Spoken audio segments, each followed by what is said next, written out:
Hey guys, thank you for tuning in to the Elevate with Erica podcast. I'm your host, Erica. I spent most of my life trying to do everything in the right order. You know, the things I was told would give me this great life, but it turned out not feeling so great. College, job, marriage, kids, I crushed that checklist and I was stressed, living paycheck to paycheck, unfulfilled, tired, and I knew there had to be more to life than wishing away the week until Friday. I surrounded myself with people who were proof there was more to life than the one I was living, and that's what I'm here to do for you and with you. Do you need the inspiration to make big moves? To create a life that gets you excited? Are you ready to elevate yourself past your fears? Then elevate with Erica. Grab a bottle and get comfy, friends. It's time for some unfiltered advice.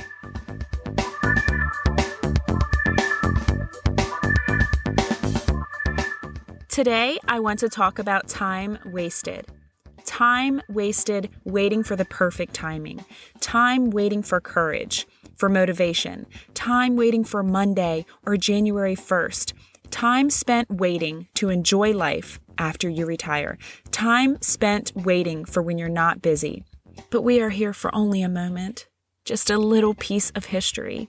And time, the trouble with time, we think we have time.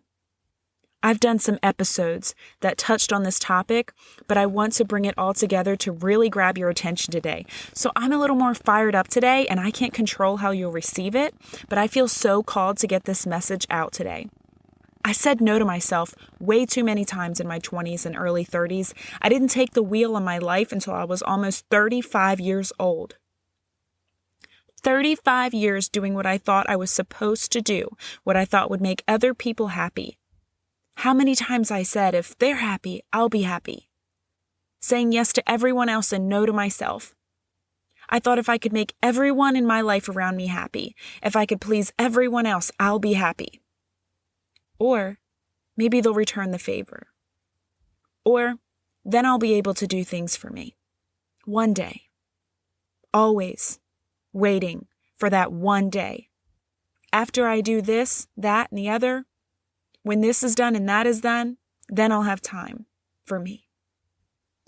But I realized when you don't make time for you, no one else will either.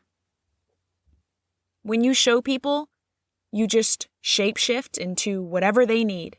That's how they will always treat you.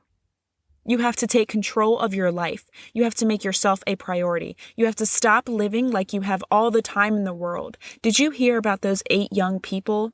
I'm sorry, actually, it was moved to 9 today, that lost their lives just going to a concert? That could happen to any of us at any moment, right? We don't know when it's our time, but we take this life for granted every day. You just assume you're going to live until you're old and wrinkled, enjoying your retirement. That's a fairy tale. That's the dream. I hope you do. I hope I do, but we very well may not. And maybe that doesn't sound very warm and cozy, but it's true. And it's not a reality I want to ignore so that I continue playing games with my life.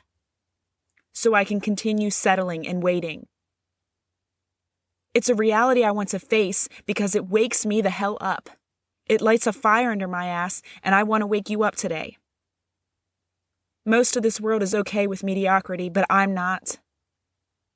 Not when we were all given this precious shot to make an impact, to touch another life, to inspire, to share our gifts. When I've had people close to me in my life lose a loved one and they are sad and sitting in that place questioning God, my advice is always the same. Go live. Live the rest of your life with passion for two. What would they do if given another chance? You take that. But you know what? You shouldn't need to wait until you lose someone close to you to see how precious life is. Take a moment and get real with yourself today. Take a moment and take an inventory of your life. Now you may be thinking, but Erica, I am tired. Or I don't see a way out of this situation I'm in. Or, but I'm comfortable. But to that I say, you're tired because you're uninspired. You don't see a way out because you're too busy looking at what sucks in your life to see that there is better. You're comfortable because you're not doing enough. That's the truth. I don't want to be comfortable. I want to keep challenging myself, putting myself in uncomfortable situations because that's how we grow. And that's how we can inspire others. And how do we uncover our passions, our purpose, our gifts, ways we can make an impact sitting on the sidelines? You're not going to. There's no one luckier than you. There's no one that has more time than you. Every one of us has choices. They just made different ones. Period. So do something about it. You're not too old. You're not too broke. You're not too busy. Stop telling yourself those things. You are alive. You are wealthy in life. You are filling up your time with waiting instead of working. Work on you. I was lost in saying yes to other people for so long, and you know what? I don't have anything to show for it. I just have the years I wish I could take back and do what I really wanted to do. Doing what would have made me happy.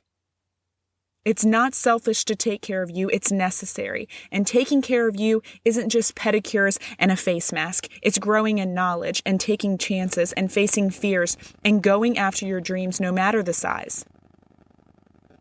You know what? I'd rather go broke chasing a dream than be rich living a life I'm not happy in. And I think 90-year-old me would say hell to the yeah to that. What would 90-year-old you say? If you're lucky enough to get there, what would that 90-year-old you say to the way you're living your life right now? My bank account is as low as it's been since I was probably in my 20s, but you know what? I bet 90-year-old me would be jumping up and down over the choices I've made over the past year and a half. I hear 90-year-old me saying, "You go, girl. Give them hell and you live it up." What are you settling for? Take inventory. What are you using time as an excuse for? We don't have time. We have now. You can decide right now to live like you've never lived before, or maybe to finally live. That's what I did last year when I left my job to pursue this dream of mine. I said, damn it, this is my life. Why am I staying at this job because it's what I'm supposed to do? Because it looks good on paper. No more. What's the worst that's going to happen if I leave? My business doesn't grow as planned and I have to go back working for someone else? So? I have to start back at the bottom? So? I have to get 3 jobs to make ends meet? So? I won't die. But I do feel like I'm just waiting to die, sitting in this job where I'm miserable. This is death.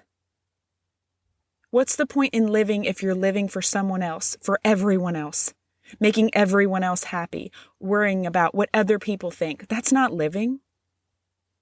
If my husband wanted to leave me for leaving my corporate job, I'd help him draw up the papers. If I lost friends because I made an investment into a better future for myself, then were they ever really my friends? The people that love you want to see you happy. The people that love you want to see you happy. When we want our kids to try something new, to get past a fear they may have, to go for something, what do we say? We don't say, you shouldn't try it because you might suck, right? We don't say, don't do it if you're scared. We don't say that. So we don't need to leave room for people in our lives that say those things to us. Or maybe you're saying those things to yourself. And stop letting fear steal your time. Stop letting comfort steal your time. Stop letting your limiting beliefs steal your time. Just go for it. Whatever it is, whatever crossed your mind while you were listening to this episode today, just do it scared.